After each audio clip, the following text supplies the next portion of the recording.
तो उसने सीधा हमसे कहा कि ये 35% इसमें आपको कैसे आपको कमीशन। पता चलता है कि 35% कमीशन है?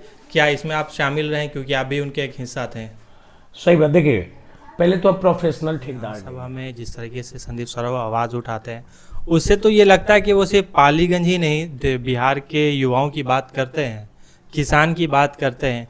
तो आपके पास जो ब्लूप्रिंट है वो एक चुनावी वादा होगा या फिर इस पे ज़मीन पे काम भी कि करने वाला? पालीगंज का कोई लीडर नहीं है, स्ट्रॉन्ग रिप्रेजेंटेटिव नहीं है, और local leader middle lower class पर किसान परिवार से है, किसान का बेटा है, कमजोर आदमी है, तो सारा चीज तो आप हमारे ऊपर थोपेंगे ही लोग। तो मतलब हम ये मान लें कि उत्कर्ष यादव का चुनाव का सारा दारोमदार इस पर टिका है कि संदीप सौरभ काम नहीं करता, उनका अपना एक मोटिव? नहीं, या ये फिर देखिए, पालीगंज को जो हम पालीगंज से कोई चीज सही नहीं है, और बाहर के लिए हम खूब लड़ाई जन लड़े। स्वराज के साथ है, उससे पहले संदीप सौरभ के साथ घूम रहे थे, खुद को कांग्रेसी बताते हैं, आरजेडी का झंडा भी उठा लेते हैं। तो उत्कर्ष यादव की अपनी एक पहचान किस पार्टी के साथ? देखिए, सबसे पहले तो हम क्लियर कर देंगे, बहुत अच्छा सवाल पूछा आपने। मेरे साथ हैं उत्कर्ष यादव, पालीगंज विधानसभा क्षेत्र से पिछले कई सालों से, या यूँ कहें कि तकरीबन 10 साल, पालीगंज विधानसभा क्षेत्र में एक ऐसा नेता जिसने 2020 के विधानसभा चुनाव में अपना पूरा जोर लगाकर मौजूदा विधायक संदीप सौरभ को जिताने में मदद किया। लेकिन ऐसा क्या हुआ कि 2025 का चुनाव आते आते उत्कर्ष यादव सामाजिक कार्यकर्ता से एक भावी विधायक उम्मीदवार बनने के लिए तैयार हो गए। आइए सीधा हम उनसे बात करते हैं, उत्कर्ष यादव से, और जानते हैं कि कैसे एक सामाजिक कार्यकर्ता जन स्वराज पार्टी का प्रतिनिधित्व पालीगंज में कर रहा है, उसके अलावा विधायक का चुनाव लड़ने के लिए तैयार है। उत्कर्ष यादव जी, आपका स्वागत है। बहुत बहुत नमस्कार। पालीगंज विधानसभा में आप जिस तरीके से अपनी दावेदारी ठोक रहे हैं, तो इसको कैसे हम देखें? क्या मुझे ये मान लेना चाहिए कि आप संदीप सौरभ को भूलकर अपना एक पहचान बनाने के लिए तैयार हुए हैं? देखिए, सबसे पहले तो कि संदीप भाई का जो भुला करके और अपना पहचान बनाने की बात नहीं है। पिछले 8-10 साल से जो है हम लगातार अपने क्षेत्र में काम कर रहे हैं। इसके पहले 2021 में हमने पंचायत चुनाव जिला परिषद क्षेत्र संख्या 13 से हमने चुनाव लड़ा। तो हमें आइडेंटिटी क्राइसिस नहीं है। दूसरा है कि हमारा घर यहीं पे है, दुल्हिन बाजार ब्लॉक में घर है हमारा, आइनखा पंचायत में, और हमारे जितने रिश्तेदार हैं सब पालीगंज विधानसभा में ही है। तो ये आइडेंटिटी क्राइसिस वाली बात नहीं। आइडेंटिटी हमारा खुद का अपना है। हमारे जो दादाजी थे उनका एक अपना आइडेंटिटी था, हमारे पिताजी है वो भी एक सामाजिक कार्यकर्ता थे, उनका एक अपना आइडेंटिटी था। तो पालीगंज विधानसभा में जिस तरीके का माहौल है जी, तो क्या आपको लगता है कि किसी पार्टी के टिकट पर चुनाव जीता जा सकता है या आप अपनी एक पहचान बनाकर चुनाव जीत सकते हैं? देखिए, बात ये है कि सवाल ये होना चाहिए था कि जन सुराज आप क्यों गए, या जन सुराज के उस पर आप चुनाव लड़ना चाह रहे हैं या आप अपने उस पर। देखिए, हमारा तैयारी पहले से चल रहा था, और तैयारी होने का मुख्य जो कारण ये था कि जब 2020 में बिहार विधानसभा चुनाव हुआ तो संदीप भाई हमारे सीनियर थे, और हमने उनको लाया, और हमने एक चीज़ बोला था कि अगर माननीय विधायक डॉक्टर संदीप सौरभ जो है पालीगंज से हमारे बड़े भाई विधायक हैं, अगर ये कहीं भी जो बोला है अगर कुछ नहीं करेंगे तो इनके खिलाफ सबसे पहले आवाज़ हम उठाएंगे। जिस तरह उनके लिए हम सबसे वोट मांग रहे हैं, उसी प्रकार अगर ये अपने वादों पे खड़ा नहीं उतरते तो इनके खिलाफ सबसे आगे हम खड़ा होंगे। रही बात चुनाव लड़ने का, तो देखिए, चुनाव ऐसे एक दिन में हमने नहीं डिसाइड किया है कि हमको बिहार विधानसभा चुनाव लड़ना है। विधायक जी को हम 3 साल 4 साल मौका देते रहे, उनके कोर कमेटी में रहे, उनको जो है कि चीज़ों के बारे में हम बताते रहे, ग्राउंड जीरो का रिपोर्ट हम उनको बताते रहे, लेकिन कहीं ना कहीं बस सुनते थे, हाँ कहते थे, और उसके बाद उस चीज़ों को इग्नोर करते रहे। आप देख लीजिए, भ्रष्टाचार का ब्लॉक में, पालीगंज का ब्लॉक हो, दुल्हिन बाजार का ब्लॉक का, जो गवर्नमेंट का जितना भी परियोजना आ रहा है, जो कल्याणकारी सरकार के द्वारा चलाया गया योजना है, वो कितने लोगों तक पहुंचा है। इंदिरा आवास में देख लीजिए कि ये जो है कि विधायक जी ने पूरा रथ घुमाया और एक हेल्पलाइन चालू किया, लेकिन उसमें किसका हेल्पलाइन था? वही अधिकारियों का हेल्पलाइन था जो मुखिया समिति और जो अलग अलग माध्यम से जो लोगों से पैसा ले रहे हैं। जन वितरण प्रणाली का मामला आप देख लीजिए, जो अनाज यहाँ पे हम आपको रोकना चाहेंगे। जी। आप जिस तरीके से आरोप लगा रहे हैं, तो क्या ये आरोप आपको जन स्वराज ज्वाइन करने के बाद दिखा? क्या इससे पहले आपको ये सारी घटनाएं नहीं दिखती थी? नहीं दिखती थी, ऐसा बात नहीं है। हमने बोला आपसे कि ये चीज़ विधायक जी को बार बार हमने बोला, बार बार बोला कि विधायक जी ऐसे हो रहा है, ऐसे हो रहा है, लेकिन हाँ कहते थे कि हाँ अभी हम सुधार करेंगे, ये चीज़ हम समझ रहे, लेकिन कभी भी उन बातों को जो आम जनता, आम लोगों के हित के लिए था, जो आम लोगों ने उनको वोट किया था, उस चीज़ के लिए वो कभी नहीं। रही बात जन सुराज का, तो देखिए हमारा तैयारी पिछले 10-12 महीने से चल रहा है। आप हमारा सोशल मीडिया आप देख लीजिए, उस पर हमेशा लिखते हैं कि उत्कर्ष यादव पालीगंज 190, अलग अलग पंचायत का अलग अलग मुद्दा। और हम आपको बता दें कि अभी तक पिछले 5 साल से 1782 हमने लोकल पंचायत किया है। पंचायती की एक शादी विवाह का मामला का पंचायती हो, जमीन का पंचायती का मामला हो, बंटवारा का पंचायती का मामला हो, तो अलग अलग। लेकिन विधायक जी क्या थे कि सदन देख रहे हैं, शादी विवाह में पटना से आ रहे हैं, वापस चले जा रहे हैं। यहाँ देखिए लोकल लोगों को नेता चाहिए था, विधायक लोकल चाहिए, जो ब्लॉक के अधिकारी से बात करे, स्वास्थ्य व्यवस्था पे ध्यान दे, पशुपालन किसान है उस पर ध्यान दे। लेकिन विधायक जी क्या हुआ, सदन बैठ रहे हैं, सदन के बाद यहाँ आ रहे हैं, और बाहर में जाके जो प्रोटेस्ट हो रहा है गांधी मैदान, गर्दनी बाग, वहाँ पे दिख रहे हैं। तो आम लोगों के लड़ने के लिए आप क्या बोले, जब घर में हमारा कोई चीज़ सही नहीं है और बाहर के लिए हम खूब लड़ाई लड़ रहे हैं, तो पहले तो ग्राउंड जीरो पे जो अपने लोग हैं उनको हम मजबूत करें। रही बात जन सुराज का, जन सुराज पिछले 1 साल से हमसे अप्रोच कर रहा है कि आप हमारे साथ आइए। ये बात माननीय विधायक जी को भी पता था।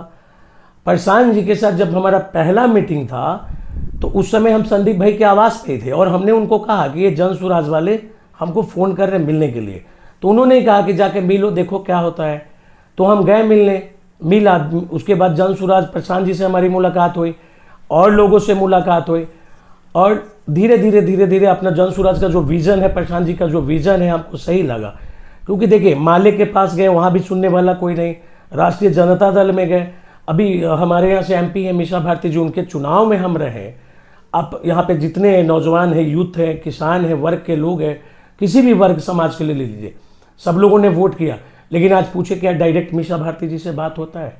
विधायक जी का जहाँ तक बात हुआ, तो विधायक जी सिर्फ नाम के विधायक हैं। ओरिजिनल जो विधायक है माननीय विधायक डॉक्टर संदीप सौरभ जी के बड़े भाई चिरंजीवी भैया हैं।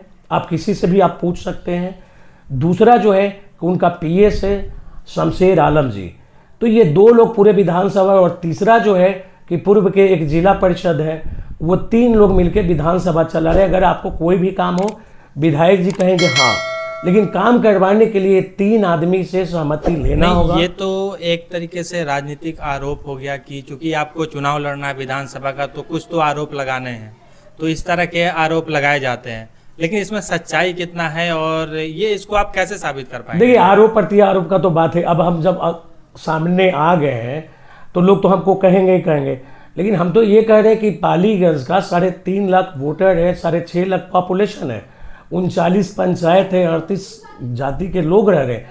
तो आप किसी भी गांव में माइक लेकर के उतर जाइए सर्वे करने कि संदीप भाई का जो विधायकी है कौन चला रहा है, तो आपको लोग बोल जाएंगे। हमारे बोलने ना बोलने से। हाँ, ये बात हो गया कि हम एक मिडिल लोअर क्लास पर किसान परिवार से हैं, किसान का बेटा है, कमजोर आदमी है, तो सारा चीज तो आप हमारे ऊपर थोपेंगे ही लोग। तो मतलब हम ये मान लें कि उत्कर्ष यादव का चुनाव का सारा दारोमदार इस पर टिका है कि संदीप सौरभ काम नहीं करता, उनका अपना एक मोटिव। नहीं, या ये देखिए पालीगंज जो हम पालीगंज से लोकल हैं, यहाँ के जो जोग्राफिकली स्ट्रक्चर है, इकोनॉमिकली स्ट्रक्चर है, जो शैक्षणिक संस्थान है, यहाँ कास्ट बाई कल्चर बाई, या यहाँ का जो भी ग्रामीण परिवेश है उसको हम समझते, क्योंकि हमारा यहाँ घर है। संदीप भाई इन चीज़ों को नहीं समझे, इस बहुत अफसोस के साथ हमको ये बोलना पड़ रहा है। हमारा ये तो संदीप भाई हो या कोई और पार्टी के कोई उम्मीदवार हो, ये मात्र 2% बात है। 98% हमारा विजन है, पालीगंज के प्रति हमारा ब्लूप्रिंट है हमारे पास। और पालीगंज का कैसे हुआ, छोटा सा हम आपको बात बता रहे हैं कि पटना जिला पटना महानगर बना, सबको पता है। आप देखिए कि विक्रम तक पटना महानगर में चला गया, बगल का विधानसभा मसौढ़ी महानगर में चला गया, बगल का जिला अरवल है वो जिला बन गया।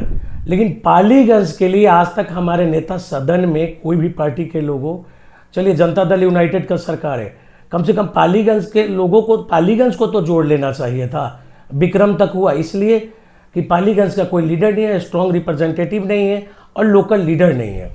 लेकिन जिस तरीके से अगर हम देखें विधानसभा में जिस तरीके से संदीप सौरभ आवाज़ उठाते हैं, उससे तो ये लगता है कि वो सिर्फ पालीगंज ही नहीं बिहार के युवाओं की बात करते हैं, किसान की बात करते हैं। तो आपके पास जो ब्लूप्रिंट है वो एक चुनावी वादा होगा या फिर इस पे ज़मीन पे काम भी करने वाले हैं? नहीं नहीं, ज़मीन पे काम करने की बात है। ये चुनावी वादा तो है नहीं। आप देखिए, हम कोई बाहर से तो है नहीं कि हेलीकॉप्टर से आए, यहाँ से विधायक बने, वादा किए, फिर चले जाएंगे कोई और क्षेत्र ले जाएंगे। हमारा जन्म यहीं है, हमारे रिश्तेदार यहीं है, हमारा बाप दादा का घर यहीं है। हम कहाँ जाएंगे, झूठ किससे बोलेंगे। दूसरी चीज़ है कि संदीप भाई का जो आंदोलन का लड़ाई है, हम कह रहे हैं संदीप भाई अभी तक अपने दम पे कितना आंदोलन किए हैं बिहार के राजनीति में। जब से दिल्ली से बिहार में आए हैं तब से अपने दम पे, वो पहले से मूवमेंट चल रहा है। उस पहले से स्टूडेंट मूवमेंट हो, किसान मूवमेंट हो, या जीविका का मूवमेंट हो, या आशा बहन का मूवमेंट हो, सारा मूवमेंट पहले से था। संदीप भाई उसमें चले गए। आप जाहिर सी बात है कि आप अगर विधायक होइएगा, एक संवैधानिक पद पे होइएगा और कहीं अगर प्रोटेस्ट हो रहा है सरकार के अगेंस्ट, उसमें जाइएगा तो लोग आपसे भाषण दिलवाएगा। हम बोले संदीप भाई कितना प्रोटेस्ट किए, संदीप भाई कितना लड़ाई लड़े। नहीं तो घूम फिर कर ये बात सिर्फ यहाँ पे आ जाती है कि पालीगंज विधानसभा में एक ऐसा नेतृत्व की ज़रूरत है जो पालीगंज विधानसभा को समझता हो। और आपके कहने के मुताबिक क्योंकि संदीप सौरभ पालीगंज से नहीं है और पालीगंज से हैं, तो आप ज़्यादा समझते हैं इसलिए आप ज़्यादा काम करेंगे जी। तो क्या ये मान लिया जाए कि उत्कर्ष यादव अब नया विधायक के नए विधायक के तौर पे अपने आप को देख रहे हैं? जी, आप देखिए कि अभी बिहार में एनडीए का सरकार है, डबल इंजन का। यहाँ पे अफसरशाही जो है इस चरम पे बैठा है कि पूरे देश में 29 स्टेट है, जिसमें बिहार पहला ऐसा स्टेट है कि यहाँ के जो अधिकारी है नहीं काम करने के लिए सरकार से वेतन लेता है। अगर एक दिन में अगर एक काम कर देगा तो बिना घूस और बिना पैसा लिए हो आपका काम नहीं करेगा, पहला बात। दूसरा बात ये हुआ कि लोकल का जहाँ तक बात है, तो अगर संदीप भाई को आप बैठा लीजिए, सोशल मीडिया का माध्यम है, आप है, पत्रकार हैं, कम से कम लाइन से पूरे पंचायत का नाम बता दे। हमारा घर आइन खां पंचायत में एक छोटा सा पंचायत है 10 वार्ड का। माननीय विधायक जी का अगर लगता ही नहीं कि आइन खां पंचायत जो है कि पालीगंज विधानसभा में, आप पूरे पंचायत में ढूंढ के माननीय विधायक जी का एक बोर्ड दिखा दीजिए। कासिम चक हो, पाठक मिल की हो, भीमनी चक हो, पीला चक हो, आइन खां बाजार हो, आइन खां दलित बस्ती हो, क्योंकि वहाँ के लोगों ने वोट किया, पंचायत है, तो वहाँ पे आप एक काम करके दिखा दीजिए। कई गांव हम आपको ऐसा बता देंगे कि वहाँ आज तक विधायक जी का बोर्ड नहीं लगा है, कभी गए नहीं है। आप आइन खां के किसी भी गांव में जाके बोलिए कि माननीय विधायक जी, खास करके शादी विवाह छोड़ दीजिए, लगन पाती जो मर गया उसमें छोड़ दीजिए, कभी गांव वाला से बैठ के बात करने पूरे विधानसभा में गए? लेकिन इतने देर से बात हो रही है, लेकिन एक बार भी आपने वो असली मुद्दा क्या है पालीगंज विधानसभा का, युवाओं का मुद्दा क्या है, किसान का मुद्दा क्या, आप इस पे बात नहीं कर रहे हैं, इसके आसपास से आप गुजर रहे हैं और सीधा संदीप सौरभ पे आरोप लगाते हैं। जी जी। तो क्या ये मतलब आप अपनी राजनीति सिर्फ संदीप सौरभ के बुनियाद पे टिकाना चाहते हैं? नहीं, अगर संदीप सौरभ के बुनियाद पे टिकाना होता तो एक बात बताइए कि हम जिला परिषद का चुनाव लड़े, सम्मानजनक वोट दिया जनता, उसके बाद हम चाहते तो हम बाकी लोग चले गए, वैसे छोड़ के हम चले जाते। पूरे पालीगंज में गांव गांव पिछले 6 साल और 5 साल से लोगों से मिलता रहता और काम क्यों करता अगर ये रहता तो। नहीं, हमने पहले भी बोला कि देखिए, जदयू का कैंडिडेट हो, बीजेपी का कैंडिडेट हो या संदीप भाई कैंडिडेट हो, तो ये मात्र 2 से 3% मामला है बात पालीगंज का मान सम्मान का, पालीगंज का डेवलपमेंट का। हमने आपसे बोला कि महानगर में आपको पटना पालीगंज को नहीं लिया गया। अब हम आपको बता रहे कि नहर का पानी है। द टाइम्स और द वायर का एक रिपोर्ट है कि रबी फसल के टाइम पे 1400 से 1600 क्यूबिक प्रति सेकंड लीटर पानी हमको चाहिए। धान के टाइम पे 1600 से 1800 क्यूबिक लीटर हमको पानी चाहिए। आप बताइए कि सदन में रहे पालीगंज के किसानों के लिए या पटना जिला के लिए कितना बार पानी मांगा गया? अब इस पर विधायक जी कहेंगे कि नहर उड़ाई, उनका ही नहीं सबका योगदान था। हर पंचायत के पंचायत प्रतिनिधियों का योगदान, किसान, सब लोगों का योगदान था। दूसरा चीज़, हमारे यहाँ डिग्री कॉलेज नहीं है। मेरा सोशल मीडिया पे आप जाकर देखिए, हम पिछले कई साल से और पूर्व के जो लोग थे उनसे भी हमारा डिग्री कॉलेज कोई लेकर के, क्योंकि देखिए 70% जो है जनसंख्या यूथ का है। 9th 10th तक बच्चा सही रहता है, 10th के बाद बच्चा का पढ़ाई लिखाई क्यों छूट रहा है, लोग नशेड़ी होते जा रहे हैं। तीसरा है सबसे बड़ा जो महिलाओं के लिए की बात हुआ था, आप बता दीजिए कि सबसे ज़्यादा बगल में पटना शहर है, एक एक्सीडेंट होता है जो सबसे ज़्यादा यहाँ पे क्या है, प्रसूत का मामला चल रहा है, जो डिलीवरी पेशेंट का, बस यहाँ पे आप एक फ़ोन करो सिर्फ रेफर करते हैं। तो इनके लिए कभी विधायक जी काहे नहीं कुछ किए? जो रिप्रेजेंटेटिव होगा उसी से सवाल किया जाएगा ना। आप हेल्थ का देख लीजिए, रेबीज का जो इंजेक्शन है फ्री में मिलता है, आप पूरे गांव में जाके विजिट कर लीजिए, कहीं भी कुत्ता काटा है उसका सुई के लिए आप जाइएगा, आपको वहाँ पे नहीं मिलेगा। आप हेल्थ सेंटर में जाके देखिए, दुल्हिन बाजार हो चाहे पालीगंज हो, 98 दवा का लिस्ट है टंगा हुआ। तो आज तक माननीय विधायक जी हो या कोई कभी नहीं बोला। तो देखिए बहुत सारे मुद्दे, पशुपालन का मुद्दा है, सिंचाई का सबसे बड़ा, अभी तो मई जून का समय आने वाला है, पेयजल का बात है, पेयजल का घोषणा। लेकिन पालीगंज के युवाओं की बात कर लें जो अक्सर आपके साथ देखे जाते हैं, जी जी, तो उनमें एक कन्फ्यूज़न ये भी रहता है कि उत्कर्ष यादव आज जन स्वराज के साथ है, उससे पहले संदीप सौरभ के साथ घूम रहे थे, खुद को कांग्रेसी बताते हैं, आरजेडी का झंडा भी उठा लेते हैं। तो उत्कर्ष यादव की अपनी एक पहचान किस पार्टी के साथ है? सर, अभी तक कहीं भी कोई डाटा हमें निकाल के दे दे कि आरजेडी के पोस्ट होल्डर हम रहे हों या मेंबरशिप हमारे नाम से, क्योंकि ऑफिस में डाटा पड़ा होता है हर ऑर्गेनाइजेशन का, तो कहीं भी डाटा निकाल के देख लीजिए, कभी हमारा होगा नहीं। रही बात भाकपा माले का, तो संदीप भाई माले से थे, इंडिया अलायंस का पार्ट है कांग्रेस, तो कांग्रेस हमारा यहाँ पे था नहीं पालीगंज में।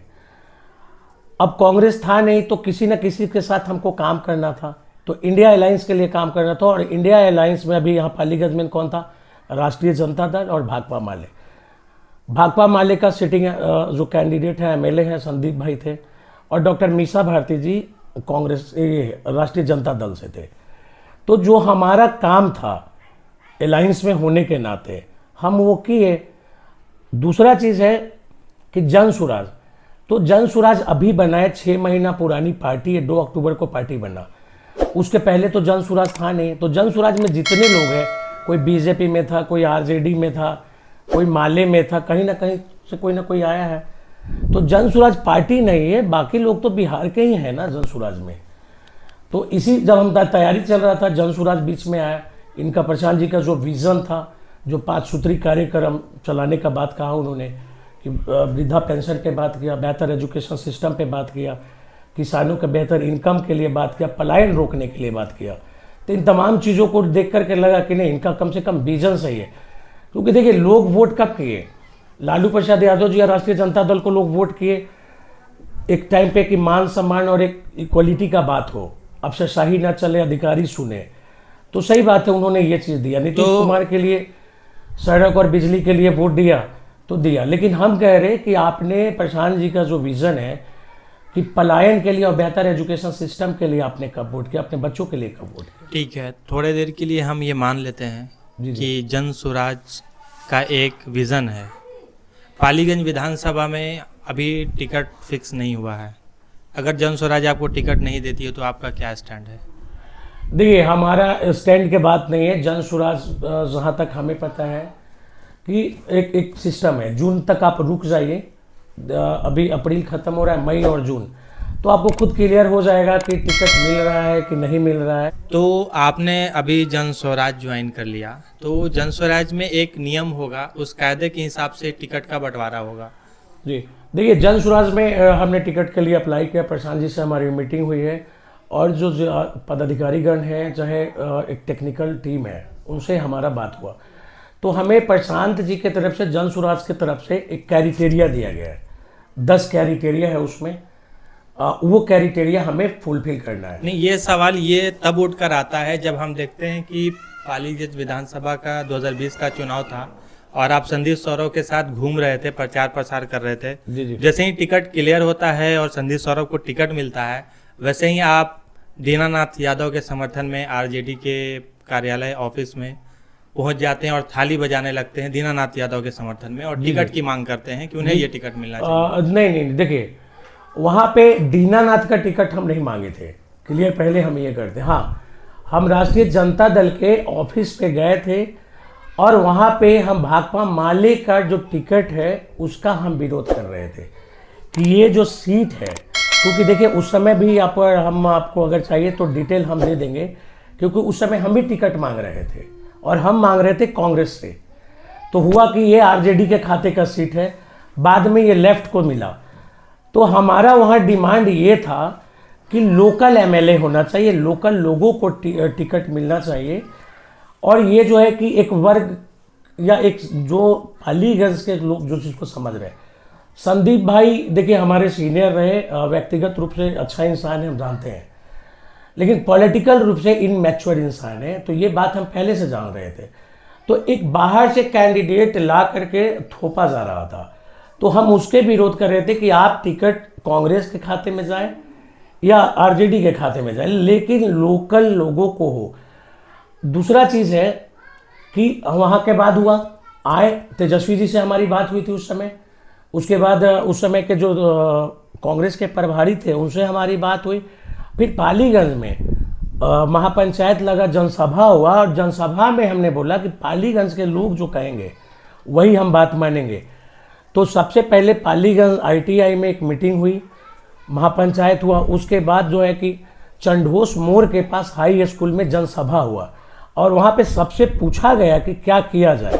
तो लोगों ने बोला कि भाई हमको तेजस्वी यादव को सरकार बनानी है, सो बाद में होगा, तो हमें मिल करके और जो है कि इंडिया अलायंस को हम सीट यहाँ से जितवाए। इस पे हमने सहमति बरता था।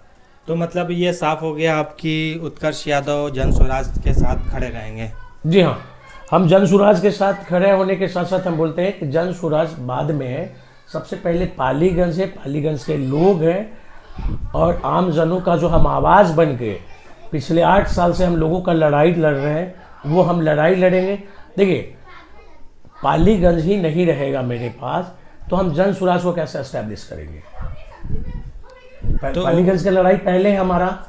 एक गंभीर आरोप आपने मौजूदा विधायक पे लगाया था 35% कमीशन का। जी, तो इसको लेकर आप कैसे सफाई देते हैं? ये कैसे आपको पता चलता है कि 35% कमीशन है? क्या इसमें आप शामिल रहे, क्योंकि आप भी उनके एक हिस्सा थे? सही बात। देखिए पहले तो अब प्रोफेशनल ठेकेदार नहीं है, तो बीच में हमारा कुछ बात हुआ, नालंदा लोकसभा चुनाव था, संदीप भाई का वहाँ हम मेन प्रचारक थे, उनका मेन काम हम देख रहे थे। उसके बाद क्या हुआ कि हमसे बोले कि गुलालचक एक सिही पंसोही पंचायत में गुलालचक फतेहपुर गांव है, तो वहाँ किसी एक लोकल व्यक्ति को काम दिया गया था, वो काम हो नहीं रहा था। तो किसानों का लड़ाई हम हमेशा लड़े हैं। तो कुछ माले के जब लोग गए तो वह जो गांव का आप जब पीछे का इतिहास देखिएगा तो माओइस्ट मूवमेंट से प्रभावित हुआ गाँव है। तो वहाँ पे विधायक जी के माले के लोग थे, उनको काम करने नहीं दिया जा रहा था। तो विधायक जी हमसे बोले कि बात ऐसा है कि किसान के लिए आप लड़ाई लड़ रहे हैं, एक सुलिस गेट रहित एक पुल का डिमांड है और तुम भी उस एरिया के लिए मांगे थे, तो तुम जाकर के वहाँ का काम जो है करवा दो। हमने उनसे एस्टीमेट मांगा, वहाँ जो इंजीनियर थे, जेई थे, उनसे मांगा। बीच में क्या हुआ, इंजीनियर का जेई का ट्रांसफ़र हो गया, फिर नया जेई आया, तब तक उस पुल में काम लगा। जब खर्च होने लगा तो पैसा जो वहाँ से उठना चाहिए था, या गांव वहाँ कहता कि ठेकेदारी हम भी नहीं कर रहे थे, हम विधायक जी का और वहाँ के जो लोकल किसान हैं उनके बीच का मध्यस्थता हम कर रहे थे। तो ईंटा का दाम, तो ईंटा तो किसान घर में बनाता नहीं है, खरीदता है, सीमेंट खरीदता है, बालू गिट्टी खरीदता है। तो जब ये काम चलने लगा और उसके बाद जो था कि वो पुल लगभग 11,70,000 या 12 लाख का वो काम था, और पुल का जो खर्च टोटल बैठा उसमें कर करके हुआ, तो वह विधायक जी की तरफ से था कि जो आदमी उसमें इन्वॉल्व है, तो जो पैसा बचेगा उन लोगों को हमको देना है। तो जब पुल बना बहुत अच्छा काम हुआ, लेकिन काम होने के बाद जब खर्च बना तो उसमें उनके पीएस है शमशेर आलम और वो बोले कि भैया इसमें आप कम खर्च करिए। हम बोला भाई गांव के लोग काम कर रहे हैं, कमेटी काम कर रहा है, इसमें कोई ठेकेदार तो नहीं, ठेकेदार तो पहले भाग गया। तो उसने सीधा हमसे कहा कि ये 35% इसमें आपको कमीशन देना है। तो हमने शमशेर को बोला कि तुम किससे बात कर रहे हो पता है? तो बोला कि आपको जिससे बात करना है आप बात करिए। तो विधायक जी के जो बड़े भाई है चिरंजीवी भाई, उनसे हम, क्योंकि विधायक जी उस समय दिल्ली में थे, तो हुआ कि हम उनसे बात की कि ऐसा ऐसा मामला है। तो उन्होंने डायरेक्ट हमसे बोला कि भाई जो पालीगंज से लोग आके यहाँ खाना खा रहे हैं, जो घूम रहे हैं, कुछ तुम्हारे पास गाड़ी है, तुम्हारे पास तेल का पैसा है, लोगों के पास तेल का पैसा देना है, तो हम कहाँ से देंगे? इसी में से कटेगा ना। तो ठीक है हम उससे बात करेंगे। फिर दोबारा शमशेर आलम का मेरे पास फोन आया कि 35% आपको बोले थे ना, आपको जाने से कोई फायदा नहीं। 3 बार माननीय विधायक से हमने बात किया कि भैया एक बार मिल बैठ के बात कर रहे हैं, ये लोग क्या कर रहे हैं, डुबा देगा। तो वो बोले कि क्या हुआ? बोला कि देखिए 35% कमीशन ये लोग मांग रहा है। तो वो बोले कि ठीक है हम बात करते हैं इस पर। 3 बार फोन किए कि बैठ के बात कर लीजिए, बैठ के बात कर लीजिए। माननीय विधायक जी के घर पे हम गए, बैठे रह गए पूरे दिन, विधायक जी हमसे नहीं मिले। गार्ड को बोला, लोगों को बोला, तो लोग बोला कि भैया सोए हुए हैं, भैया सोए हुए हैं। हम लास्ट में 9 बजे से गए 4 बजे हम वापस आ गए। फिर बाद में उनके एक पीए से, सरजू भी है उनका पीए, उनके तरफ से फ़ोन आया कि आप चले गए। भैया बोले थे कि उत्कर्ष है, मिल के जाना चाहिए। हम बोले भाई 8-9 घंटा बैठे, आप कितना देर बैठे? फिर अभी हाल फिलहाल बात किए कि बैठ के बात खत्म कर लीजिए, वो किसान है, लोग हैं। तो बोलते कि तुम और भैया समझो। तो इसका मतलब ये पालीगंज का विधायक कौन है? चिरंजीवी जी हैं या माननीय विधायक संदीप सौरभ है? हमने किसको मदद किया था? संदीप सौरभ को मदद किया था। तो इस बार ये आपसी लड़ाई को दूसरी देखा चीज हम जाए, यहाँ पे थोड़ा सा पॉलिटिकल, रोकेंगे कि आप समझ लीजिए कि मेरे साथ जब ये हो सकता है तो बाकी पालीगंज विधानसभा में जो लोग काम किए, आप एक ठेकेदार निकाल के हमको ला दो। 156 रोड RWD का पास हुआ है, ग्रामीण विकास विभाग का, जाके रोड का हालत आप देख लीजिए। भवन निर्माण का काम चल रहा है, अब भवन निर्माण का जाके काम देख लीजिए। तो क्या हम इसको ऐसे देख लें कि उत्कर्ष यादव का विरोध सिर्फ इस बात पे है कि उनसे कमीशन लिया जा रहा है? नहीं नहीं, देखिए हमने बोला ना कि हम प्रोफेशनल ठेकेदार नहीं है, और ना हमने ठेकेदारी किया है। हम वहाँ के जो सिही पंसोही और नवादा के पंचायत के फतेहपुर गुलालचा के जो 14 गांव के किसान थे, उनका और माननीय विधायक और विभाग का एक मध्यस्थता हम किए थे, क्योंकि वो टेंडर किसी और को दिया गया था। वो ठेकेदार छोड़ के भाग गया, तो हुआ था कि काम तो करना है, गांव वालों का डिमांड था। तो ये मध्यस्थता ये था कि हमारे देख रेख में ये काम हो। पालीगंज विधानसभा का जो चुनाव 2025 में आने वाला है, इसमें अभी देखिए मौजूदा विधायक संदीप सौरभ हो या फिर हम देख लें एनडीए की तरफ से अगर टिकट मिलता है जयवर्धन यादव जी को, तो इन दो के बीच आप अगर टिकट मिलता है और आप चुनाव लड़ते हैं तो अपने आप को कहाँ देख रहे हैं? देखिए एक बात बता रहे हैं, पालीगंज का 6.5 लाख पॉपुलेशन है, लगभग 3.5 लाख। पिछले डाटा के अनुसार था कि 2,80,000 था, और अभी नया वाला करीब 3,20,000 या 3.5 लाख एक मोटा मोटी एवरेज मान लिया जाए वोटर है। हम जब जिला परिषद का चुनाव लड़े थे तो दुल्हिन बाजार क्षेत्र संख्या 13 के उत्तरी पश्चिमी में 45,000 वोट था। वोट जब पूरा कैंडिडेट का वोट जोड़िएगा, जो भी जिला परिषद में 10 कैंडिडेट थे, तो 37,000 लगभग वोट पोल हुआ। और पूर्वी में भी आप जोड़िएगा तो लगभग 91 वार्ड था और 7 पंचायत, इतना ही लगभग वोट है। तो आपका 70,000 सिर्फ दुल्हिन बाजार ब्लॉक में वोट पोल हो रहा है। पालीगंज में 3 नगर निगम पंचायत और बाकी का जो टोटल 24 था, जिसमें से 3 नगर निगम कट के ये पंचायत है। तो 5,000 लोग पॉलिटिकल इन्वॉल्व है। मुखिया समिति, जिला परिषद, आरजेडी के जो लीडर एक्टिविस्ट है वो, भाजपा के एक्टिविस्ट, जदयू के एक्टिविस्ट या इनके लीडर हैं, ये टोटल मिला के आप 5 लाख। तो आप पहली जब कोई काम करिएगा ना तो लोग तो विरोध करेगा, लोग हल्का में ऐसे ही। आप जब जिला परिषद लड़ रहे थे तो लोगों ने कहा कि 4-4 लोग हैं, 10 लोग हैं, ये जीतेगा। अब वोट देखिए हमारा कहाँ आया। लोग अब अभी खुल के बोलते हैं कि इतना तो एक्सपेक्टेशन नहीं था। जो नहीं दिया, पहला बार है कि खुल के हमको बोलते हैं कि भाई हमसे गलती हुआ है, इस बार हम वोट देंगे। तो जयवर्धन यादव जी पे हम क्या कहें, अभी तो टिकट किन को मिलता है उस पर हम बात करेंगे। कि टिकट उनको मिलता है या किसी और को लेकिन मिलता ये है। तो तय है ना कि एनडीए की तरफ से किसी एक को टिकट नहीं, मिल रहा एनडीए है। की तरफ से भी तो देखिए ना, है ना, गठबंधन बीजेपी की। है और जदयू, उनका आपसी घमासान चल रहा है कि हमारा सीट है, वो बोल रहे हैं हमारा सीट है। जदयू में जयवर्धन यादव जी है, श्वेता विश्वास है, नंदकिशोर कुशवाहा जी है, और लोग हैं, बीजेपी के लोग में अलग अलग है। तो अलग अलग है, तो उधर से पहले कौन आते हैं उस पर बात होगी। इधर का रही संदीप भाई का, तो आप पूरे विधानसभा में घूम के देख लीजिए, कहीं भी संदीप भाई के जो एक एक्सपेक्टेशन था, जो पहला बार जो जो ललक से, जो ताकत से लोगों ने, आम जनता ने चंदा देकर, पैसा देकर, अपने घर के खर्च करके उनको विधायक बनाया, तो अभी वो चीज़, वो जो एक्सपेक्टेशन पे विधायक जी नहीं उतरे। दूसरा, एनडीए के तरफ से जो आएगा, आप कौन कैंडिडेट है उस पर होगा। आप ऐसे किसी का नाम लेके या किसी के बारे में आप क्या करें। हमारा ये मतलब है कि हमको ये लग रहा है कि फील्ड खाली है, 39 पंचायत, 550 गांव है, और लगता है कि आपका 480 या 85 वार्ड है पूरे विधानसभा में। तो हमको लग रहा है कि हम जितना जल्द तक हो वहाँ तक हम पहुँचे, एक एक आदमी से 1 to 1 मिले, और हमको लोग जाने और लोगों को हम जाने। से बात करके अच्छा लगा, और मुझे उम्मीद है कि आप विधानसभा में काम करेंगे। लेकिन इसके साथ हम देखते हैं कि पालीगंज विधानसभा में जितने लोग विधायक का चुनाव लड़ने के लिए तैयार होते हैं, वादा तो करते हैं लेकिन वादा पे खरा नहीं उतरते हैं, ऐसा इनका मानना भी है। तो क्या जैसा ये मानते हैं हकीकत में इनके साथ भी वैसा ही होने वाला है, ये वक्त बताएगा।